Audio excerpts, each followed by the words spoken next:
روزے میں صدقے ہوتا روزے پہ صدقے ہوتا ان پر نثار ہوتا خاک مدینہ ہوتی میں خاک سار ہوتا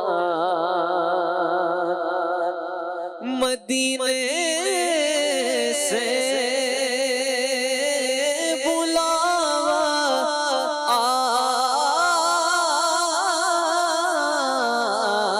رہا ہے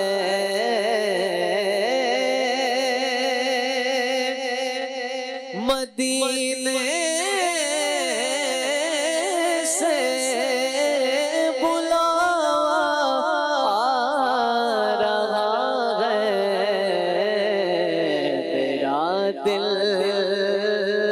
مجھ سے پہلے جا رہا ہے میرا دل مجھ سے پہلے جا رہا ہے نمی آنکھوں کی بڑھتی جا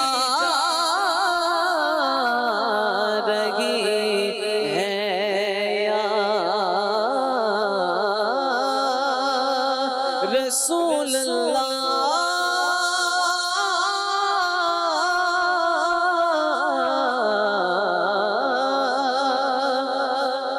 نمی آنکھوں کی بڑھتی جا رہی ہے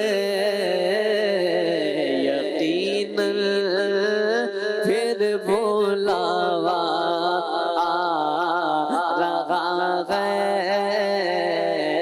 یقیناً پھر بلاوا آ رہا ہے کیا کروں کہ یاد آتی ہے سنہری جالیاں کیا کروں کہ یاد آتی ہے سنہری جالیاں دل میں ایک ہلچل مچاتی ہے سنہری جالیاں زندگی بھر کی تھکن کو دور کر دیتی ہے وہ زندگی بھر کی تھکن کو زندگی بھر کی تھکن کو دور کر دیتی ہے وہ پیار سے جب مسکراتی ہے سنہری جالیاں کیا کروں کہ یاد آتی ہے سنہری جالیاں مرحبا چلیں گے شہ ابرار کے پاس مرحبا چلیں گے شہ ابرار کے پاس انشاءاللہ پہنچ جائیں گے سرکار کے پاس خوب رو رو کے وہاں فسانہ کہنا، خوب رو رو کے وہاں غم کا فسانہ کہنا، غم زدو آؤ چلے احمد مختار کے پاس، میں گناہگار گناہوں کے سوا کیا لاتا، میں گناہگار گناہوں کے سوا کیا لاتا، نیکیاں ہوتی ہے سرکار نیکوکار کے پاس، نیکیاں ہوتی ہے سرکار نیکوکار کے پاس۔ اللہ اکبر، اللہ اکبر۔ اللہ پاک نبی کریم صلی اللہ تعالیٰ علیہ وآلہ وسلم کے دربار گوہربار کی بادب با ذوق حاضری تمام مسلمانوں کو، تمام عاشقان رسول کو نصیب فرمائے۔ مدنی چینل کے ناظرین، ہمارا ٹاپک سیرت حضرت شیخ ابو بکر شبلی بغدادی رحمۃ اللہ تعالیٰ علیہ یہ چل رہا ہے۔ میں چاہوں گا فیضان بھائی حضرت ابو بکر شبلی رحمۃ اللہ تعالیٰ علیہ کی کرامات کے حوالے سے کچھ ارشاد فرمائیں، سبحان اللہ، کرامت بیان فرمائیں۔ سبحان اللہ۔ اچھا، میں سب سے پہلے یہاں پر یہ ایڈ کروں کہ ہمارے عدنان صاحب نے جو بات کہی کہ اللہ تعالیٰ کے یہاں بھی جو بزرگان دین کو جو مقام و مرتبہ ملتا ہے تو یہ حضور سرور کائنات صلی اللہ علیہ وآلہ وسلم کی محبت اور آپ کی سنتوں پر چل کر ہوتا ہے۔ اور پھر جیسے پورا واقعہ ذکر کیا تو اس سے ایک یہ بھی چیز سیکھنے کو ملی تھی کہ حضور علیہ الصلوۃ والسلام جو ہے وہ اپنی امت کے احوال سے جو ہے وہ آج بھی خبردار ہیں، بے شک، ٹھیک ہے۔ اور اگر امتی حضور علیہ الصلوۃ والسلام کو یاد کرے، جی، آپ کی محبت میں درود و سلام پڑھے، آپ کی سنتوں پر چلے، تو آپ اس کا جو ہے وہ صلہ بھی اسے عطا فرماتے ہیں۔ جی، تو یہ بھی ایک ڈھارس بنداتی ہے انسان کو کہ یار میں آج درود شریف پڑھوں گا، میں حضور علیہ السلام کی سنت سے محبت کروں گا، تو دنیا میں بھی اور آخرت میں بھی انشاءاللہ مجھے اس کا یہ فائدہ ہوگا انشاءاللہ۔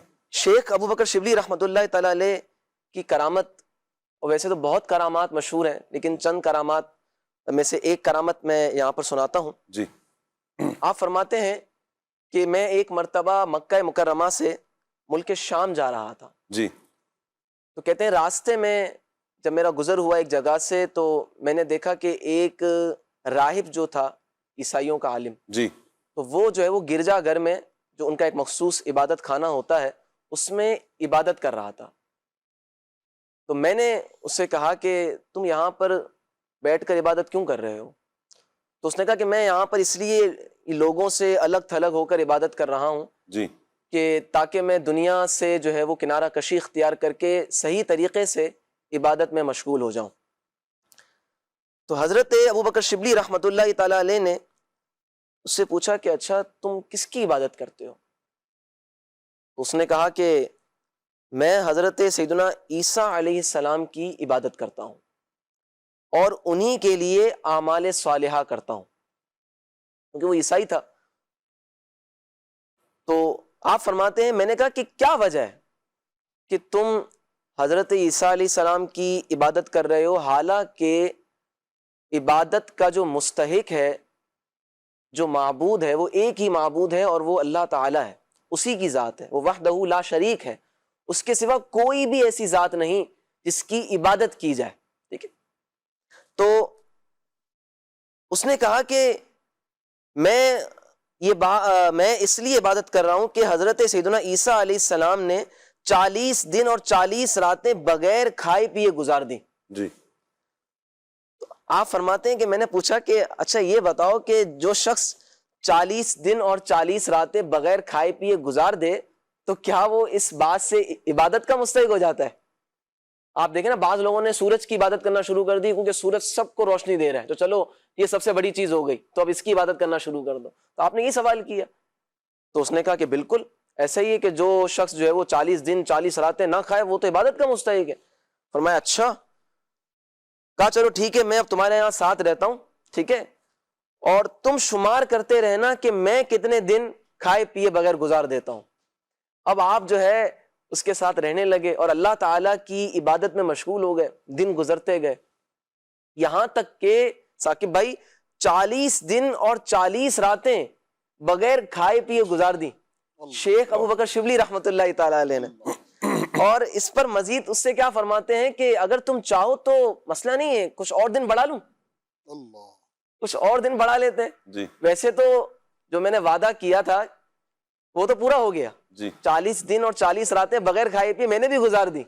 اگر یہی چیز عبادت کی بندے کو مستحق کر دیتی ہے، لیکن اگر تم چاہو تو میں مزید بھی کچھ اس پر بڑھا سکتا ہوں. تو وہ شرمندہ ہوا اور اس کو ظاہر ہوا کہ واقعی جو عقیدہ وہ سوچ کر بیٹھا تھا کہ اس وجہ سے کوئی عبادت کا مستحق ہو جاتا ہے، یہ قطعاً غلط ہے.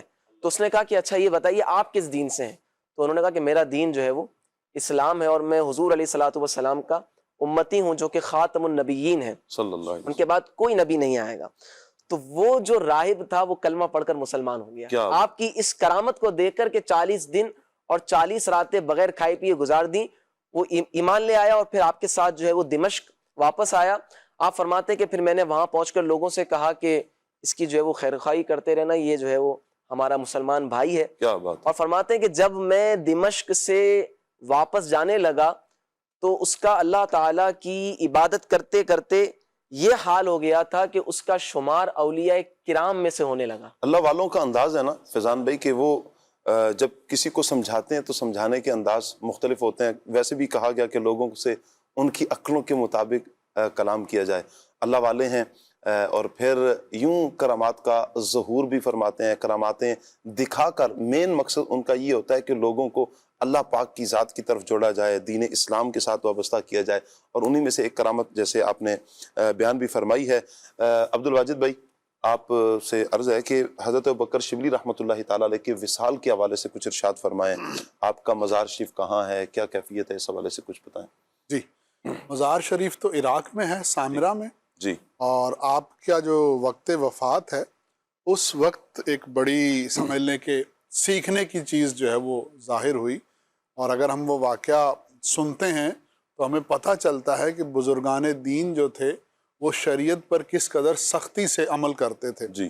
آپ کے بارے میں ہے کہ آپ کا جب وفات ہوئی تو آپ نے فرمایا کہ میرے ذمے ایک شخص کا ایک درہم تھا، جی، جو کسی طرح میرے پاس آ گیا تو میں نے اللہ سے ڈرتے ہوئے 1000 درہم اس کی طرف سے صدقہ کر دیا ہے. میں نے اس کو ڈھونڈا، وہ مجھے نہیں ملا، میں اس کو وہ درہم نہیں پہنچا سکا. تو پھر حکم شرعی پر عمل کرتے ہوئے میں نے اس کی طرف سے 1000 درہم صدقہ کر دیا. اللہ اکبر. لیکن پھر بھی مجھے اس کی فکر کھائے جا رہی ہے.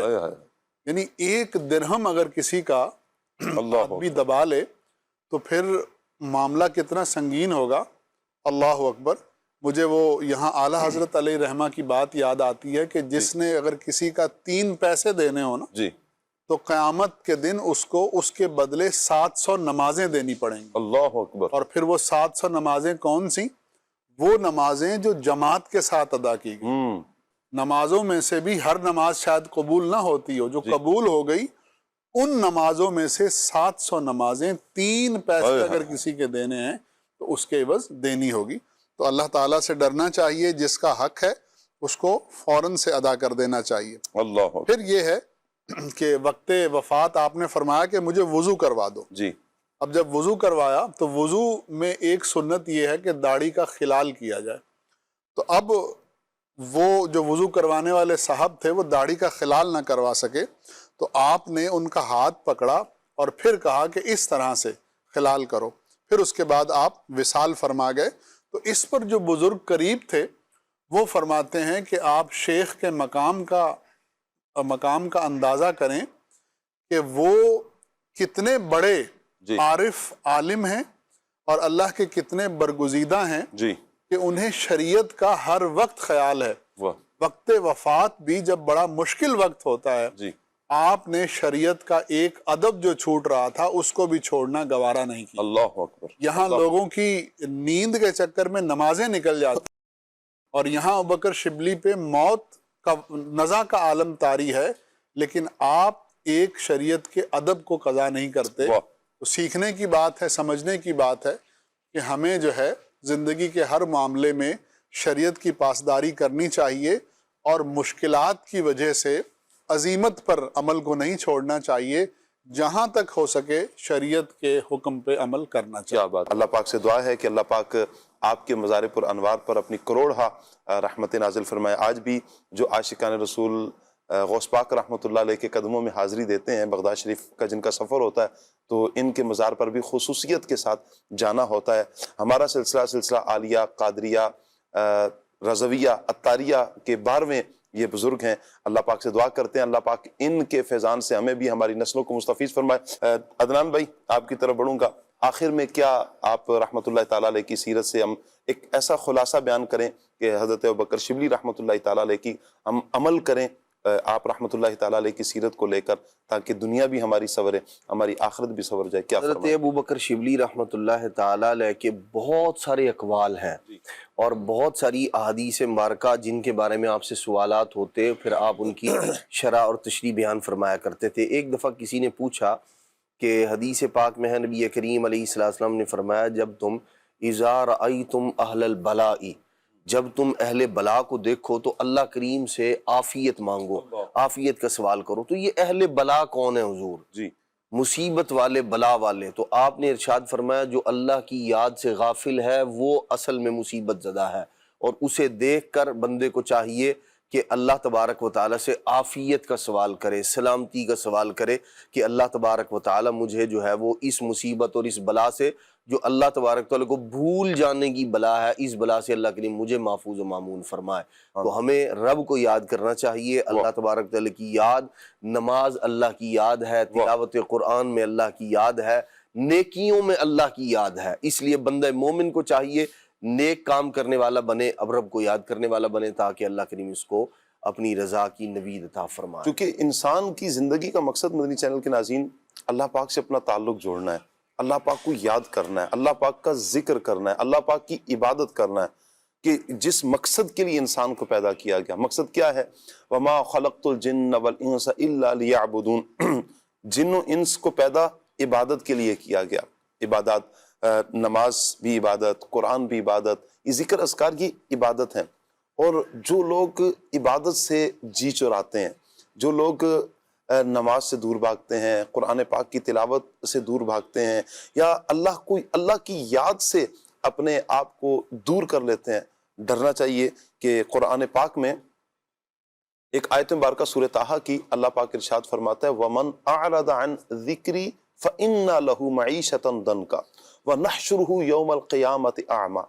کہ جو لوگ اللہ کے ذکر سے اعراض کرتے، وَمَنْ أَعْرَضَ عَنْ ذِكْرِي، اللہ فرماتے ہیں جس نے میرے ذکر سے اعراض کیا تو کیا ہوگا؟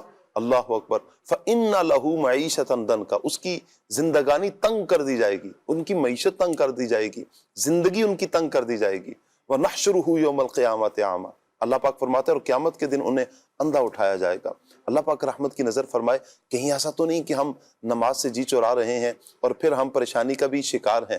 آج اگر پریشانیوں نے ڈیرا ڈالا ہوا ہے، پریشانیوں کا ہم شکار ہیں، دکھوں، دردوں، تکلیفوں کا ہم شکار ہیں، تو مشکلات کیوں پیدا ہوئی ہیں، یہ مشکلات کیسے آ گئی ہیں، اس مشکل کو سمجھ لیں کہ یہ مشکل کیوں آئی، جس کو بیان کیا ہے کہ جب اللہ کے ذکر کو چھوڑیں گے، اللہ کی یاد سے جی چرائیں گے تو پھر مشکلات آئیں گی، زندگی تنگ ہوگی، زندگانی تنگ ہوگی. اور پھر اس پر اگر مفسرین کے اقوال پڑھے جائیں تو مختلف اقوال بیان بھی کیے. ایک تو یہ کہ یہ کافروں کے لیے، کافروں کی زندگی تنگ کر دی جائے گی، پھر حشر کے بارے میں بھی کہا، زندگی کے بارے میں بھی کہا، تو مختلف اس کے اقوال بھی موجود ہیں. لیکن ہم قرآن پاک کی جو آیت مبارکہ کو سمجھیں کہ ہم جب اللہ کی یاد سے غافل ہو جائیں گے، اپنے دلوں کو غافل کر لیں گے، اپنی زبان پر اللہ کا ذکر نہیں لے کر آئیں گے، اور ذکر قرآن بھی ذکر ہے اِنَّا نَحْنُ نَزَّلْنَا الذِّكْرَ وَإِنَّا لَهُ لَحَافِظُونَ، قرآن اللہ کا ذکر ہے، نماز اللہ کا ذکر ہے، تو جب نماز سے ہمارا تعلق ٹوٹ جائے گا، قرآن سے ہمارا تعلق ٹوٹ جائے گا، تو آپ بتائیں کہ ہماری زندگی کیسی بے چین ہو جائے گی، بے قرار ہو جائے گی۔ اگر ہم چاہتے ہیں کہ ہماری زندگی میں سکون آ جائے، اگر ہم یہ چاہتے ہیں کہ ہماری زندگی میں امن آ جائے، ہماری مشکلات دور ہو جائیں، پریشانیاں دور ہو جائیں، ہمیں قلبی سکون مل جائے، تو ہم اللہ پاک کے ذکر کی طرف آئیں، اللہ کی یاد کی طرف آئیں، جو جو اذکار ہیں اللہ پاک کے، ہم اس کی طرف آئیں گے تو انشاءاللہ بیڑا پار ہوگا، اطمینان نصیب ہوگا۔ اور یہ سب سے بڑی نعمت مدنی چینل کے ناظرین یہ ہے کہ بندے کو سکون قلب نصیب ہو جائے، وہ افعال کیجئے، وہ اعمال کیجئے جس سے سکون قلب نصیب ہوتا ہے۔ اس کے لیے کیا کرنا ہے کہ نیک لوگوں کی مجلس اختیار کیجئے، دعوت اسلامی کے دینی ماحول کے ساتھ وابستہ ہوں، انشاءاللہ عز و جل دونوں جہانوں کی بلائیاں ہمارا مقدر ہوں۔ کچھ فرما رہے ہیں؟ جی میں عرض کر رہا ہوں، فرمائیں۔ ایک وہ جو شجرہ طاریہ میں شعر ہے، جی یعنی میں غور کرتا تھا کہ اعلیٰ حضرت نے یہ شعر ایسے کیوں لکھا ہے، بحر شبلی شیر حق دنیا کے کتوں سے بچا۔ جی یعنی جو دنیا کے پیچھے بھاگنے والے ہیں، جن کو دنیا نے مست اور مخمور کر دیا ہے، جو دنیا کی خاطر دین کو چھوڑ کے بیٹھے ہیں، تو ایسے لوگوں کو دنیا اور دنیا کے کتے کہا گیا۔ اللہ آپ فرماتے ہیں کہ حضرت ابوبکر شبلی کے صدقے یا اللہ مجھے ایسے دنیا داروں سے بچا۔ آمین۔ تو یہ شعر کیوں تصنیف کیا گیا، اس میں بطور خاص دنیا کا ذکر کیوں ہے؟ جی حضرت ابوبکر شبلی کی سیرت دیکھیں تو اس میں لکھا ہے کہ آپ جب کسی دنیا دار کو دیکھتے تو اس کو دیکھ کے یہ دعا پڑھتے کہ یا اللہ میں تجھ سے عافیت کا سوال کرتا ہوں۔ اللہ اکبر۔ جو دنیا میں مست ہے، جس کو نہ نماز کا ہوش، نہ روزے کا ہوش، نہ زکوٰۃ دینے کی خبر، نہ حج فرض ہو گیا، حج کرنے کی خبر، اس کی دن رات دنیا، پیسہ، پراپرٹی، ادھر بھاگ ادھر بھاگ، جو اس طرح سے ہے تو دنیا نے اس کو اپنی جکڑ میں لے لیا ہے، تو وہ شخص مریض ہے۔ جی اور مریض کو دیکھ کے دعا ہی پڑھی جاتی ہے۔ اللہ اکبر۔ اور یہ بھی ایک روایت ہے کہ آپ جب کسی دنیا دار کو دیکھتے تو وہ دعا پڑھتے جو کسی بیمار کو دیکھ کر پڑھی جاتی ہے۔ اللہ الحمدللہ الذی عافانی مما ابتلاک بہ وفضلنی علی کثیر ممن خلق تفضیلا۔ اللہ اکبر۔ آپ دنیا داروں کو بیمار سمجھتے تھے اور اللہ تعالی ہمیں سب کو اس بیماری سے محفوظ۔ آمین آمین۔ اللہ پاک ہمیں اپنے اسلاف کی زندگیوں کو پڑھنے سمجھنے کی توفیق عطا فرمائے۔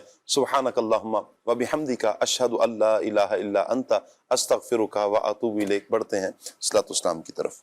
اے دین حق کے راہبر تم پر سلام ہر دم، میرے شفیع محشر تم پر سلام ہر دم، تم پر سلام ہر دم، تم پر سلام ہر دم، بندہ تمہارے در کا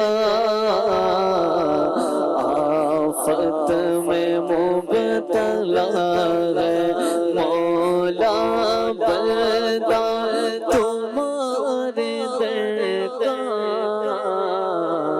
آفت میں مبتلا ہے، رحم حبیب داور تم پر سلام ہر دم، تم پر سلام ہر دم، تم پر سلام ہر دم۔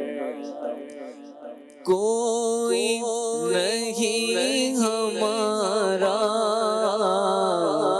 ہم کس کے در پہ جائیں، آقا کوئی نہیں ہمارا، ہم کس کے در پہ جائیں، بے قصوں کے یاور تم پر سلام ہر دم، تم پر سلام ہر دم۔